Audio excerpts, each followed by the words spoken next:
Good morning, good afternoon, good evening, everyone. I am reading Bhikkhu Bodhi's translation of Majjhima Nikaya 143. This is Anathapindika or Anathapindikavada Sutta, advice to Anathapindika. Thus have I heard, on one occasion, the Blessed One was living at Savatthi in Jeta's Grove, Anathapindika's park. Now on that occasion, the householder Anathapindika was afflicted, suffering, and gravely ill. Then he addressed a certain man thus: Come, good man, go to the Blessed One, pay homage in my name with your head at his feet, and say, Venerable Sir, the householder Anathapindika is afflicted, suffering, and gravely ill. He pays homage with his head at the Blessed One's feet. Then go to the Venerable Sāriputta, pay homage in my name with your head at his feet, and say, Venerable Sir, the householder Anathapindika is afflicted, suffering, and gravely ill. He pays homage with his head at the Venerable Sāriputta's feet. Then say, It would be good, Venerable Sir, if the Venerable Sariputta would come to the residence of the householder Anathapindika out of compassion. Yes, sir, the man replied, and he went to the Blessed One, and after paying homage to the Blessed One, he sat down at one side and delivered his message. Then he went to the Venerable Sāriputta, and after paying homage to the Venerable Sāriputta, he delivered his message, saying, It would be good, Venerable Sir, if the Venerable Sāriputta would come to the residence of the householder Anathapindika out of compassion. The Venerable Sāriputta consented in silence. Then the Venerable Sāriputta dressed, and taking his bowl and outer robe, went to the residence of the householder Anathapindika, with Venerable Ananda as his attendant. Having gone there, he sat down on a seat made ready, and said to the householder Anathapindika, I hope you are getting well, householder. I hope you are comfortable. I hope your painful feelings are subsiding and not increasing, and that their subsiding, not their increase, is apparent. Venerable Sariputta, I am not getting well. I am not comfortable. My painful feelings are increasing, not subsiding. Their increase and not their subsiding is apparent. Just as if a strong man were splitting my head open with a sharp sword, so too violent winds cut through my head. I am not getting well. Just as if a strong man were tightening a tough leather strap around my head as a headband, so too there are violent pains in my head. I am not getting well. Just as if a skilled butcher or his apprentice were to carve up an ox's belly with a sharp butcher's knife, so too violent winds are carving up my belly. I am not getting well. Just as if two strong men were to seize a weaker man by both arms and roast him over a pit of hot coals, so too there is a violent burning in my body. I am not getting well. I am not comfortable. My painful feelings are increasing, not subsiding. Their increase and not their subsiding is apparent. Then, householder, you should train thus. I will not cling to the I, and my consciousness will not be dependent on the I.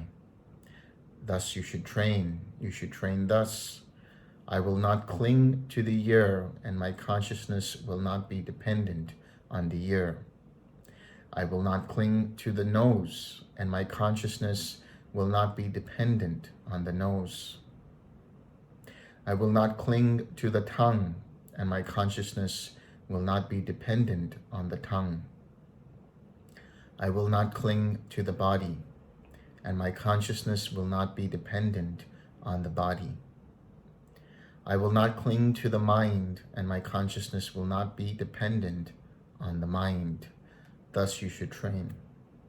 Householder, you should train thus.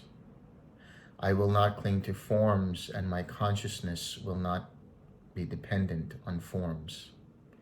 I will not cling to sounds, and my consciousness will not be dependent on sounds. I will not cling to odors, and my consciousness will not be dependent on odors.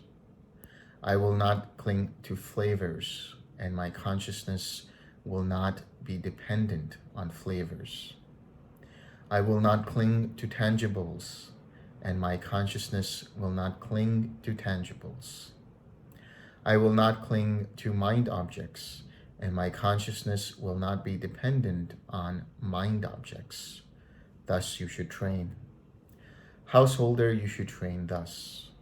I will not cling to I consciousness, and my consciousness will not be dependent on I consciousness. I will not cling to your consciousness, and my consciousness will not be dependent on your consciousness. I will not cling to nose consciousness, and my consciousness will not cling to the nose consciousness, will not be dependent on nose consciousness. I will not cling to tongue consciousness, and my consciousness will not be dependent upon tongue consciousness. I will not cling to body consciousness, and my consciousness will not be dependent on body consciousness. I will not cling to mind consciousness, and my consciousness will not be dependent on mind consciousness. Thus you should train. Householder, you should train thus. I will not cling to eye contact, and my consciousness will not be dependent on eye contact. I will not cling to ear contact, and my consciousness will not be dependent on ear contact. I will not cling to nose contact, and my consciousness will not cling to nose contact. My consciousness will not depend on nose contact.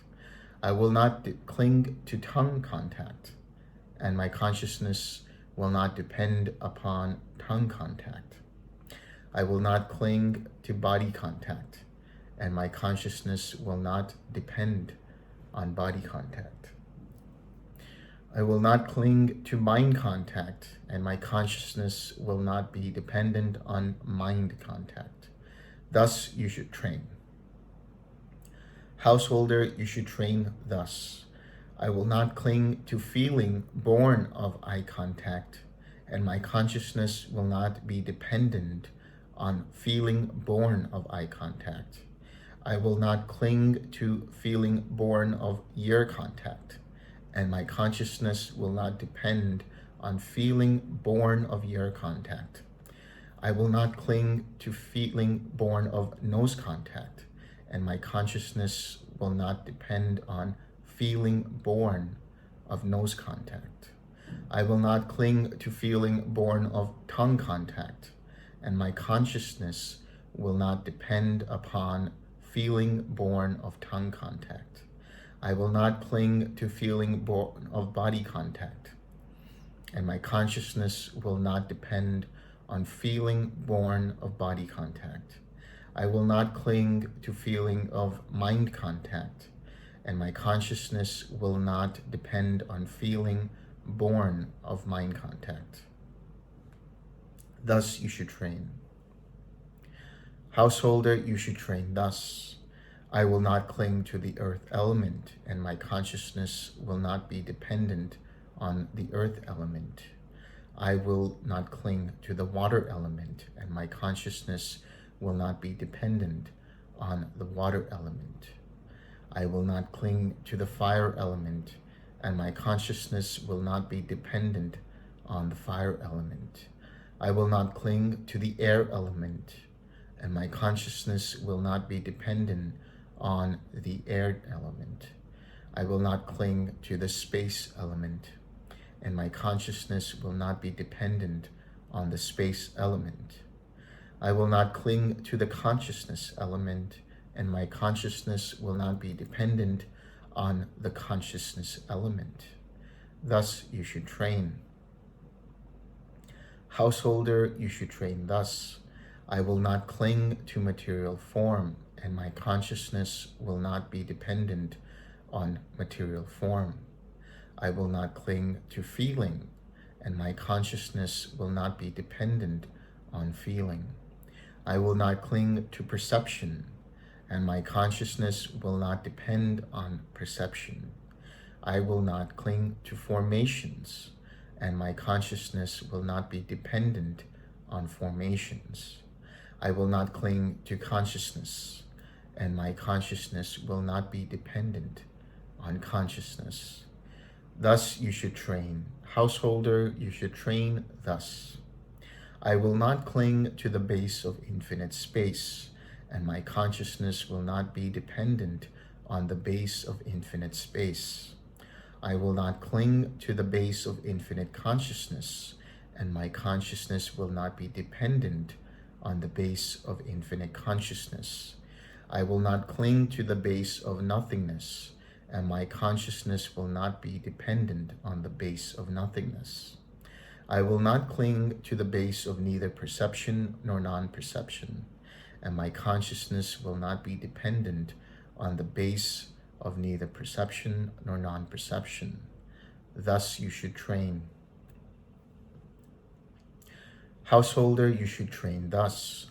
I will not cling to this world, and my consciousness will not be dependent on this world. I will not cling to the world beyond, and my consciousness will not be dependent on the world beyond. Thus you should train. Householder, you should train thus. I will not cling to what is seen, heard, sensed, cognized, encountered, sought after, and examined by the mind, and my consciousness will not be dependent on that. Thus you should train.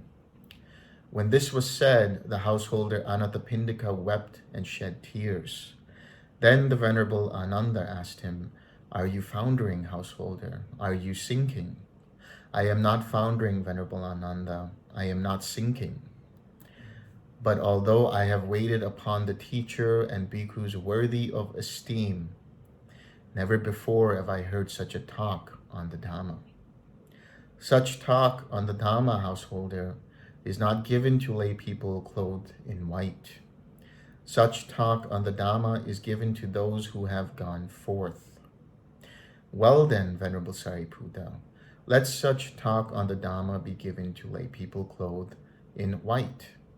There are clansmen with little dust in their eyes who are wasting away through not hearing such talk on the Dhamma. There will be those who will understand the Dhamma. Then, after giving the householder Anathapindika this advice, the Venerable Sāriputta and the Venerable Ananda arose from their seats and departed. Soon after they had left, the householder Anathapindika died and reappeared in the Tusita heaven. Then, when the night was well advanced, Anathapindika, now a young god of beautiful appearance, went to the Blessed One, illuminating the whole of Jeta's grove. After paying homage to the Blessed One, he stood at one side and addressed the Blessed One in stanzas. "O blessed is this Jeta's grove, dwelt in by the sagely Sangha, wherein resides the King of Dhamma, the fount of all my happiness. By action, knowledge, and Dhamma, by virtue and noble way of life, by these are mortals purified, not by lineage or wealth. Therefore, a wise person who sees what truly leads to his own good should investigate the Dhamma and purify himself with it. Sariputta has reached the peak in virtue, peace, and wisdom's ways. Any bhikkhu who has gone beyond, at best, can only equal him." This is what the young god Anathapindika said, and the teacher approved. Then the young god Anathapindika, thinking the teacher has approved of me, paid homage to the Blessed One and keeping him on his right, he vanished at once. When the night had ended, the Blessed One addressed the bhikkhus thus: Bhikkhus, last night, when the night was well advanced, there came to me a certain young god of beautiful appearance, who illuminated the whole of Jeta's grove. After paying homage to me, he stood at one side and addressed me in stanzas thus: O blessed is this Jeta's grove, dwelt in by the sagely Sangha, wherein resides the King of Dhamma, the fount of all my happiness. By action, knowledge, and Dhamma, by virtue and noble way of life. By these are mortals purified, not by lineage or wealth. Therefore, a wise person who sees what truly leads to his own good should investigate the Dhamma and purify himself with it. Sariputta has reached the peak in virtue, peace, and wisdom's ways.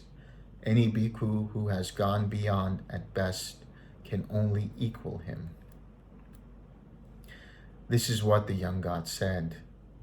Then the young god, thinking the teacher has approved of me, paid homage to me, and keeping me on his right, he vanished at once. When this was said, the Venerable Ananda said to the Blessed One, Surely, Venerable Sir, that young god must have been Anathapindika, for the householder Anathapindika had perfect confidence in the Venerable Sāriputta. Good, good, Ananda. As far as reasoning goes, you have drawn the right conclusion. That young god was Anathapindika, no one else. This is what the Blessed One said. The Venerable Ananda was satisfied and delighted in the Blessed One's words.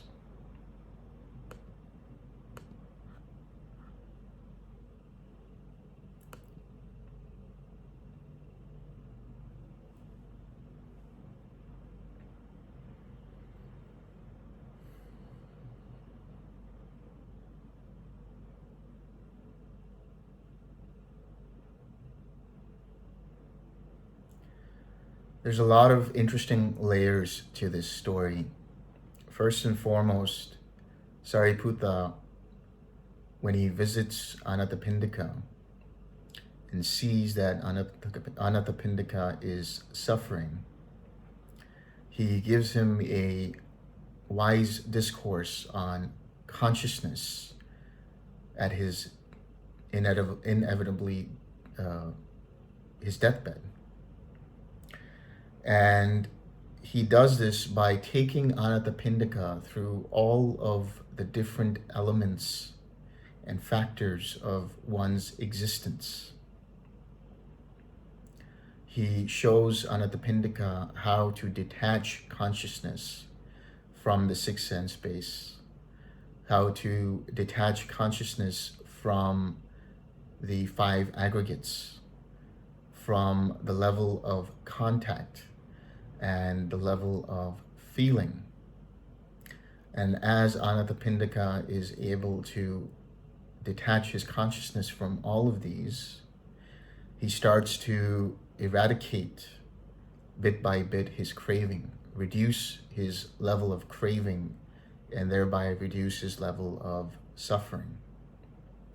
And then he tells Anathapindika about the various bases of infinite space, infinite consciousness, nothingness, and neither perception nor non-perception.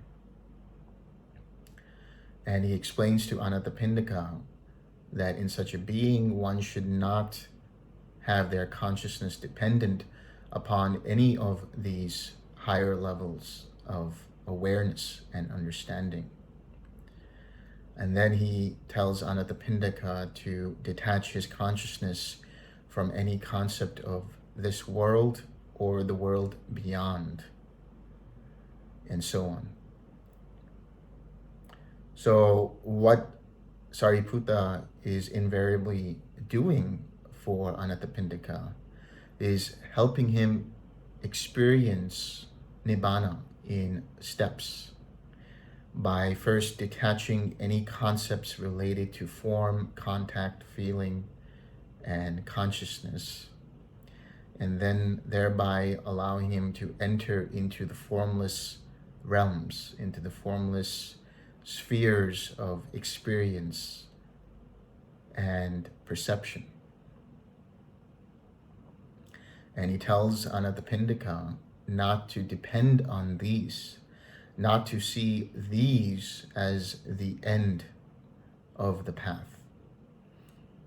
And he walks Anathapindika through each stage of the path in collectedness, in sama samadhi. And as he does this, he disconnects any concepts, ideas, and attachments to any of these higher levels of awareness and understanding and perception. And he tries to lead Anathapindika towards Nibbana, towards non-conceptual understanding, towards not attaching any form of consciousness or perception towards anything that is being experienced. In other words, he is deconditioning Anathapindika's mind so that his consciousness does not attach to anything. So in effect, he's trying to enable Anathapindika to experience parinibbana. Of course, Anathapindika, upon listening to the Dhamma discourse by Sariputta, starts to delight in what is being said and relishes in the Dhamma and has a certain attachment to the Dhamma. And through this attachment, he doesn't experience full Nibbana. He doesn't experience parinibbana, but he is then spontaneously reborn into Tusita heaven. From this, one can gather that after having become a Sotapanna, after eradicating his first three fetters, Anathapindika was able to become a Sotapanna and a stream winner, a Sotapanna with fruition.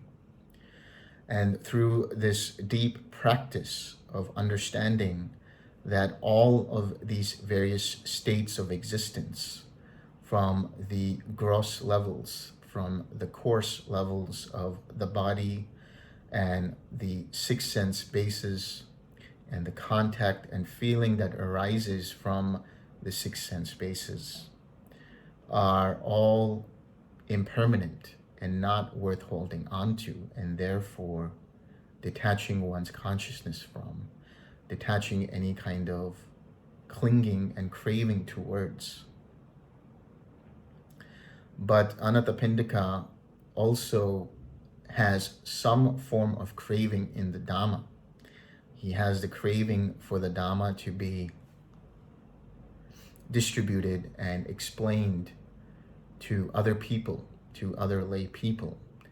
And through his compassion for them, he asks Sariputta that they also be given these sorts of discourses for their benefit. But because he still has some levels of attachment, one can deduce from this that he reached, at the very least, the level of Sakadagami and therefore attained Tusita heaven. If he had become a Anagami, he would have gone to the pure abodes and from there attained Arahatship. So at the very least, he became a Sakadagami. So on a practical level, for one's own meditation practice and in daily living, it's important to always detach any sense of I, me, or mine towards the feelings that are generated from the six sense bases that arise from contact. This happens through right mindfulness, always being aware in every present situation what is arising, and seeing if mind naturally inclines and craves and attaches towards that feeling with a sense of personal self, or to, in that case, if it does, detach that craving, detach that sense of self and personalization to that feeling, and thereby prevent craving from arising, and thereby prevent the rest of the links of dependent origination from arising.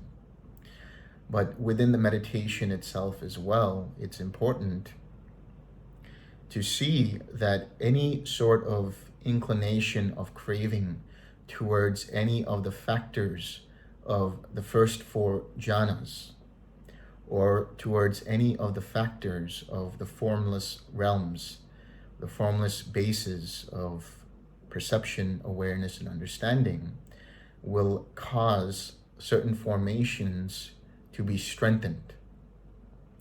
And when this happens, this will cause an attachment to the factors and elements of the jhanas and the bases of various perceptions, of the higher perceptions.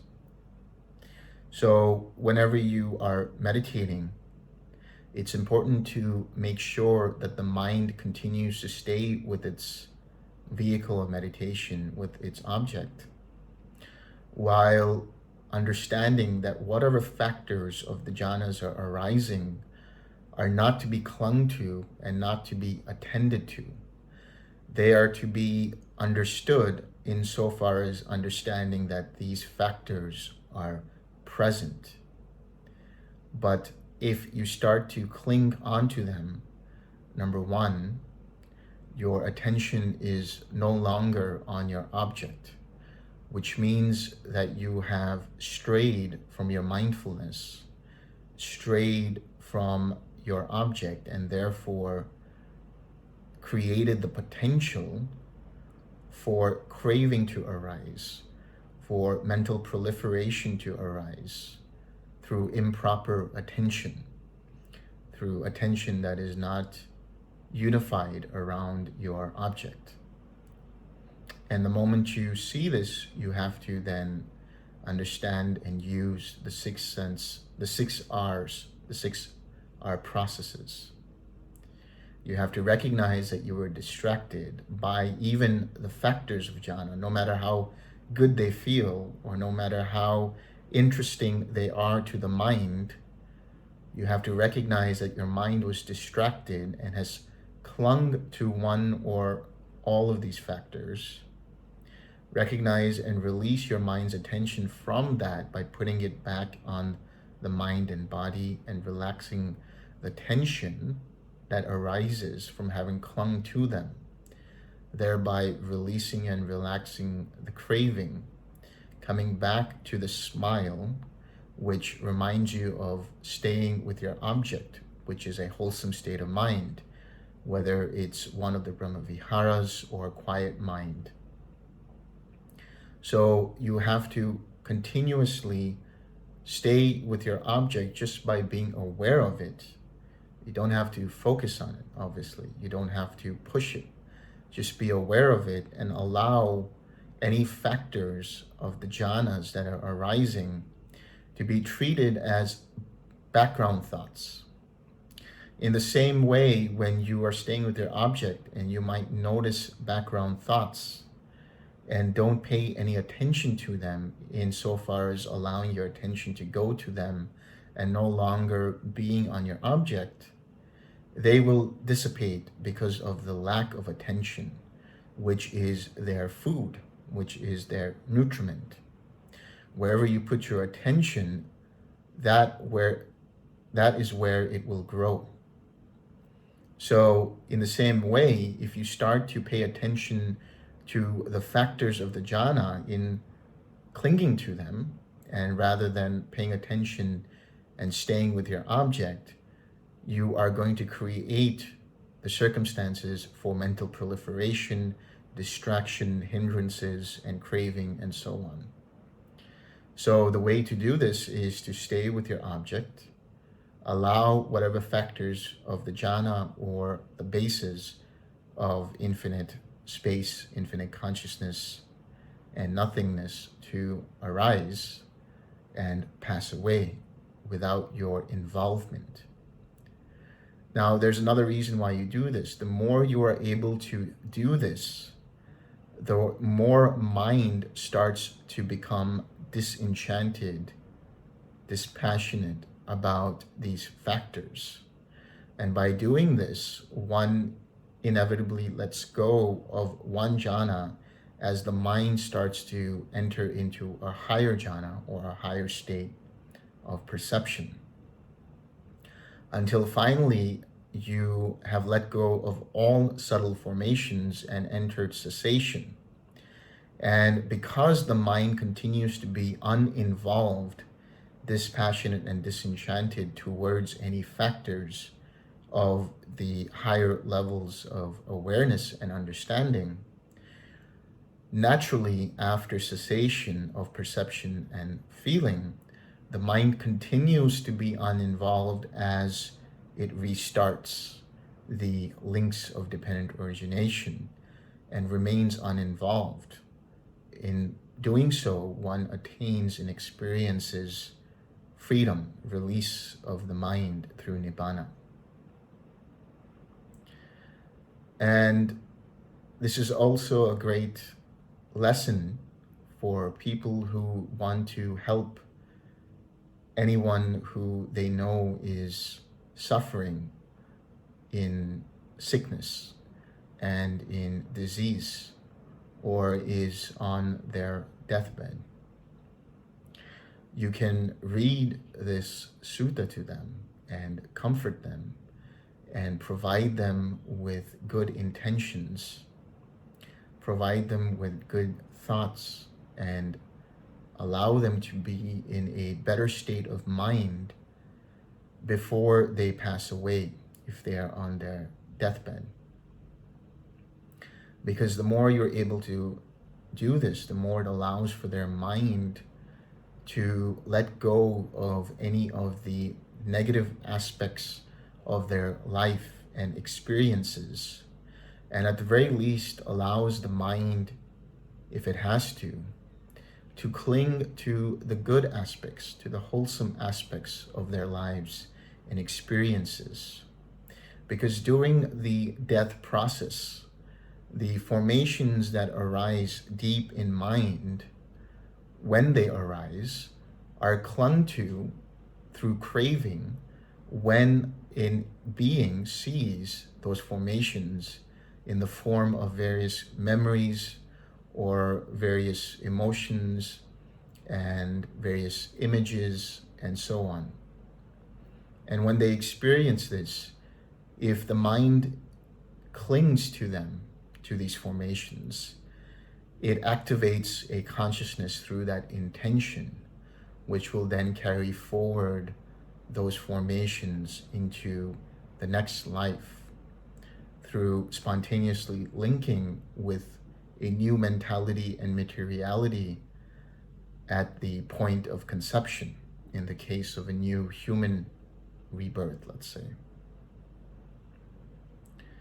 So that also brings into the understanding of parinibbana, because for an arahat, when they enter parinibbana at the last moments of their last life,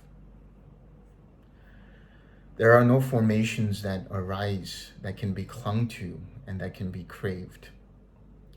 Because of this, there is no intention that drives forward a consciousness that attaches itself to a formation through craving.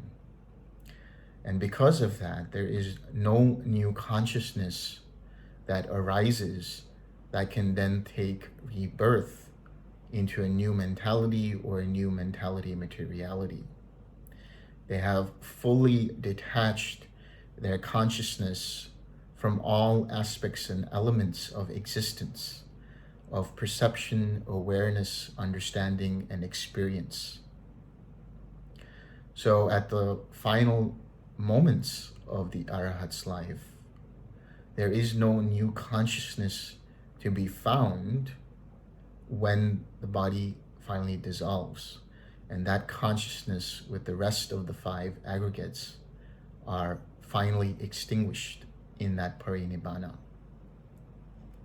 So this is why one practices and understands, and then through that understanding practices the detachment of consciousness, because attaching any form of consciousness by paying improper attention, not properly paying attention to the feelings that arise through the sensory experiences that arise, will then cause craving to arise, because right mindfulness in that moment is not being utilized.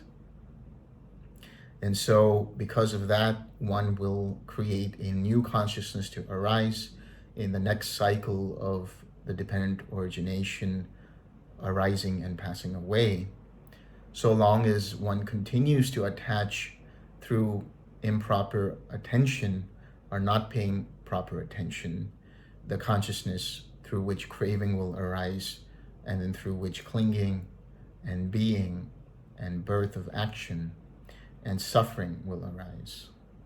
But as one, through one's daily living and through one's meditation practice, understands the principles and the importance of detaching consciousness, paying proper attention through right mindfulness, to the extent that no greed or hatred arises, and to the extent that no identification process arises with the sensory experience. By doing this, one will not attach consciousness to it, one will not crave, one will not cling, create renewal of being, and therefore birth of new karma and suffering. So at the point of sensory experience, right there and then, that consciousness is dissipated without the seeds of karma, without the moisture of, or rather the seeds of consciousness, without the moisture of craving, and so on. Which means that because one doesn't identify with the sensory experiences, one is unable to, because of that, create new karma and create new suffering for oneself. And rather, the old karma that continues to arise is worn away at the level of sensory experiences and perception, without clinging and without grasping. This is further deepened, as I already stated, through the process of meditation in the jhana practice. The more one continues to let go of all hindrances and distractions, along with that, all factors, attention on all factors of the jhanas, allowing them to be there with one's understanding that they are there and letting them arise and pass away, the more one does this, the more one practices non-grasping, which will inevitably lead to Nibbana. And all of this culminates into when one becomes an arahat, so to speak, in parinibbana, where there is complete, total non-clinging and non-grasping, which allows for parinibbana to be experienced.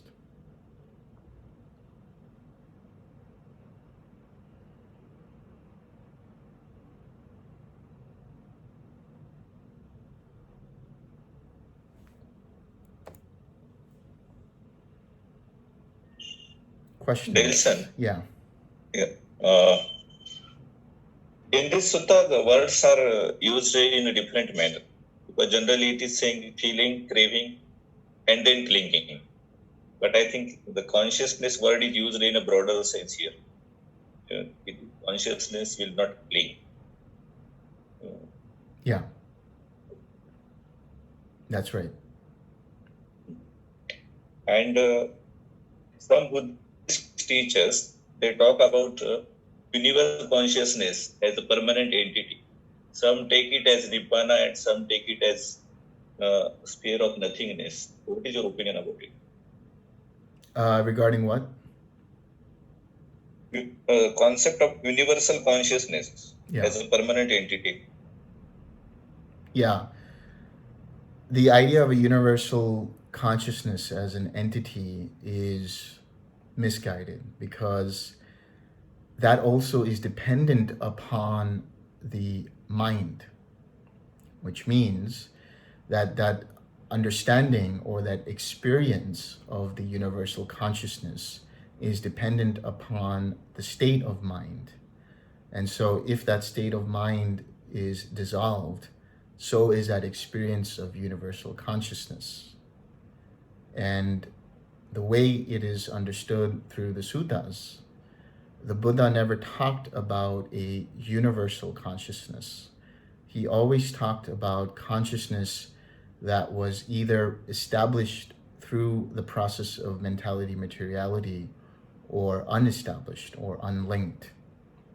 So Nibbana is the unlinking and unconditioning of consciousness, the non-proliferation of consciousness through improper attention. So Nibbana really is undoing all of those processes, including the idea through the actual experience in infinite consciousness, the idea of a universal consciousness, because at the level of infinite consciousness, one gets to see firsthand how consciousness arises and passes away, dependent upon the sense experiences. Thank you.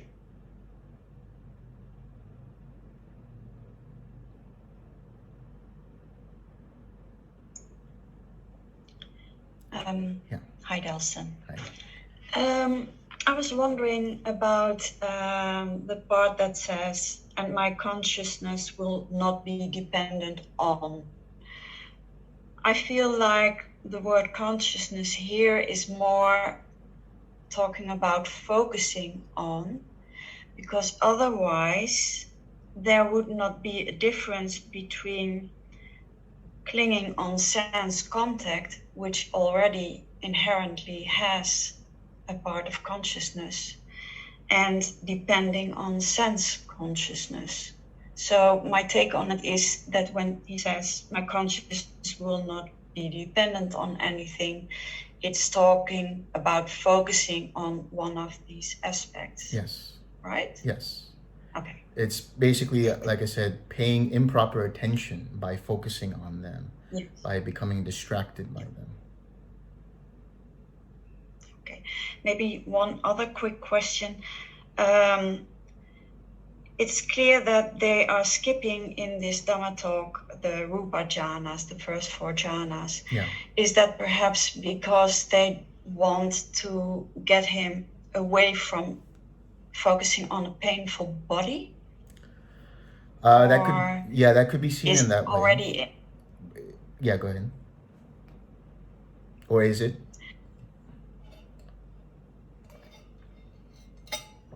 Sorry, you didn't complete your question, did you? That was my question about the Rupa jhanas, why they are skipped. I could think of 2 reasons. Either he already can attain them and doesn't seem to be that attached to them, or they specifically skip it because they don't want him to focus on the body at all because it's already very painful. Yes, it can be seen in that way. I was going to say that the way I see it is when they start to show Sariputta shows Anathapindika how to detach or not have consciousness dependent upon the feeling and contact. He is essentially also starting to go away from contact with form. So he's starting to lose contact with the body, starting to lose contact with the 6th sense base. And when that happens, that is the territory of the formless realms, the disconnection with the form jhanas. Thank you.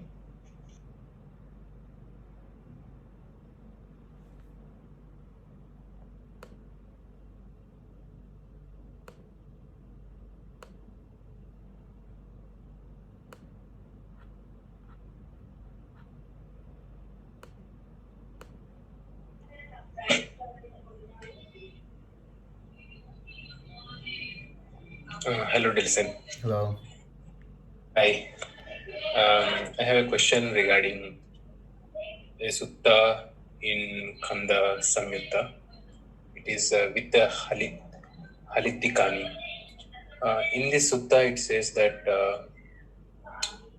out of the 5 aggregates, consciousness is like, they mentioned the 4 things like feeling element is shelter for consciousness, perception element is shelter for consciousness, formations and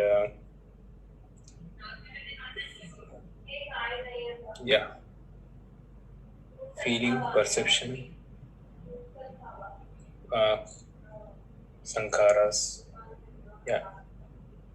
So how is it like out of these 5 aggregates, the consciousness takes shelters one among the rest of the 3? That means consciousness present always always. So long as you are in conditioned existence, consciousness will be dependent upon one or more of these 5 aggregates. So, for example, the feeling aggregate, which is the sensory experiences, the consciousness becomes dependent upon it when attention is paid to it and flows through it, or improper attention by not understanding it, and then it clings to it, creating craving. So it's the clinging aspect that needs to be understood for the 5 aggregates. But consciousness is always tied to some sort of experience. That's why one of the synonyms for Nibbana or explanations is the consciousness that is unestablished, the consciousness without any concepts, because that consciousness does not link and therefore crave through conditioned reality, through conditioned existence. Having said that, it's important to understand that the Buddha is not talking about the universal consciousness that was talked about earlier. He's talking about, first of all, the process of unlinking the consciousness from any aspect of conditioned reality, which includes the 5 aggregates, and thereby one experiences Nibbana. It's through that process that Nibbana is achieved, so to speak. So yes, consciousness is tied to any experience of the 6 sense bases, which is within the feeling aggregate, which is within the mentality and materiality. Likewise with form, likewise with perception, likewise with formations, and likewise with consciousness itself.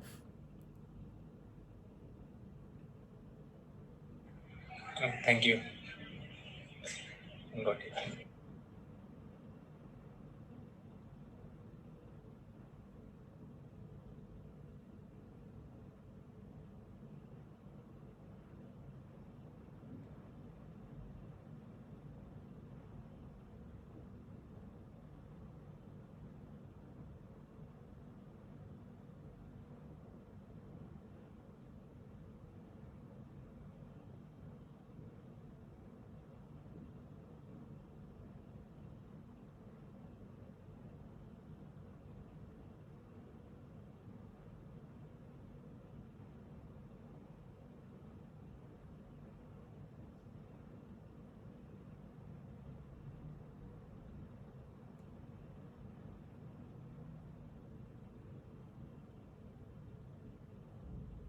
When he says my consciousness will not arise on based of other things, he means that no birth will occur after this.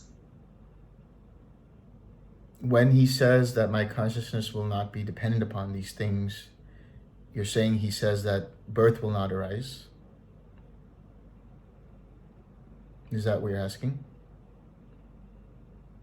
Yeah, that is what I am asking. Yeah, if consciousness does not become dependent upon these things, and through that there is no clinging aspect to it, then birth will not arise. But the thing is, as soon as you see that there is consciousness dependent upon something, If you recognize it and let it go, you can still prevent the arising of birth. There's still a microspan of time in which you see that, for example, at the level of sensory experience, that the consciousness dependent upon that is taken as personal. As soon as it's recognized, you can use the 6 R's to let go of it and then prevent clinging, being, and birth from arising. So 6 R's can lead you to Parinibbana. The 6 R's can lead you to Nibbana and Parinibbana, in the sense that at the Arahat's level, in their mind, there is no letting go, but instead there is complete detachment, which means there's no attachment to anything whatsoever. So there's nothing to detach. It's more non-attachment rather. So when any formations do arise, they are automatically not clung to. Because of that, there's no new consciousness that would arise to give way to new rebirth to arise. Thank you.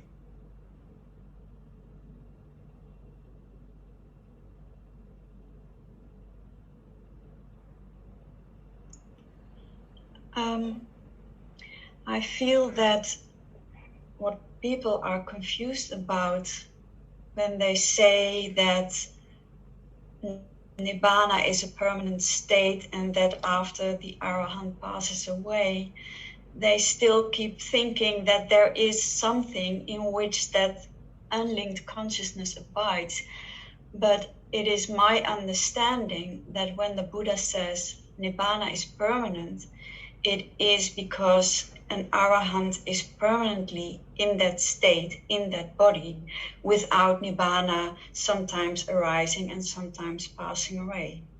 And I think that this is why people feel that, yes, Nibbana is permanent, so after the Arahant passes away, there is something that stays somewhere. But Yeah. I feel that's wrong view, right? That is wrong view, because that presupposes the idea that there is a self that's still around after the dissolution of the body. So the idea that the Nibbana is permanent is really about the Arhat's mind, which is to say that the mind of an Arhat is continuously in that state of cessation, meaning the third noble truth. They are living the third noble truth and applying it in every moment of their life. So because of that, which is to say that there is no suffering arising in the mind, it's the complete cessation of suffering in the mind. So the Arahat is not going somewhere after death. It's not about that. And Nibbana is not some kind of permanent dimension or permanent heaven or sphere or anything like that. It is the permanent change in one's perspective, in one's understanding of reality. It's permanent to the extent that it is irreversible. Once you have it, once you understand it, there's no way of going back before that. It's a complete shift in one's mind.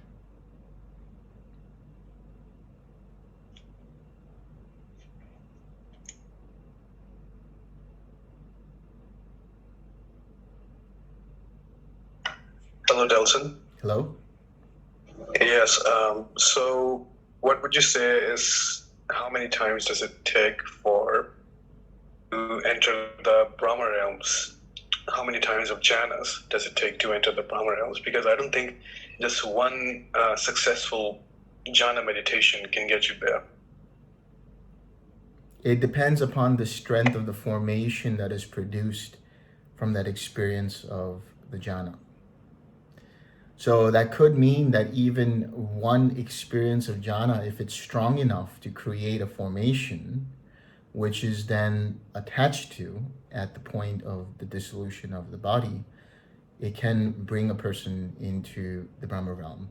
Having said that, it could also be that it would require more and more experiences of the jhana to be able to continue to strengthen that formation, which would become more dominant in the arising at the point of death, so that that consciousness will cling to it and will then transport it to one of the Brahma realms. So does this require any sort of breakthroughs like stream entry or anagami? Or is it just dependent on the jhana itself? So you have to understand that, for example, in stream entry, that can destroy first and foremost the potential of rebirth in the lower realms, lower than the human realm, because one destroys the wrong view of a permanent self, one destroys doubt in the practice and the path, and one destroys the attachment to rites and rituals, which one thinks will lead one to Nibbana. And in the case of a Sotapanna, they will have up to, according to the suttas, 7 lifetimes before they attain Nibbana. And those lifetimes can be anywhere within the scope of the human realm and above.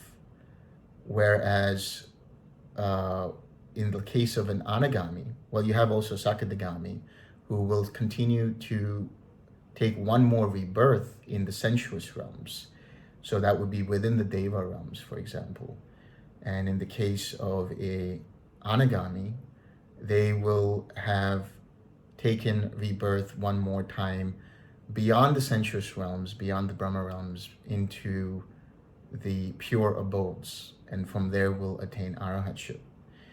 But when one attains arahatship, they destroy the potential for rebirth in any of the planes from human realms, from the human realm above.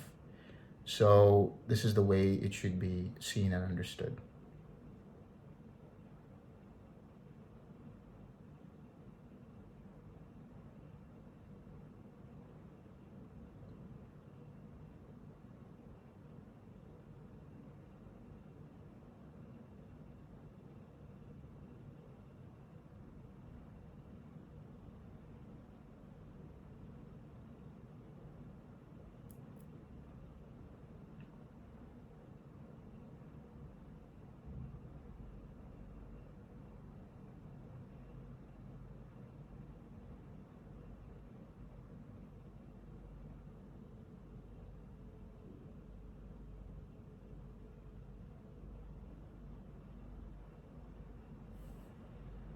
Okay, I think we can share some merit now. May suffering ones be suffering free, and the fear-struck fearless be. May the grieving shed all grief, and may all beings find relief. May all beings share this merit that we have thus acquired for the acquisitions of all kinds of happiness. May being inhabiting space and earth, Devas and Nagas of mighty power, share this merit of ours. May they long protect the Buddha's dispensation. Sadhu, sadhu, sadhu.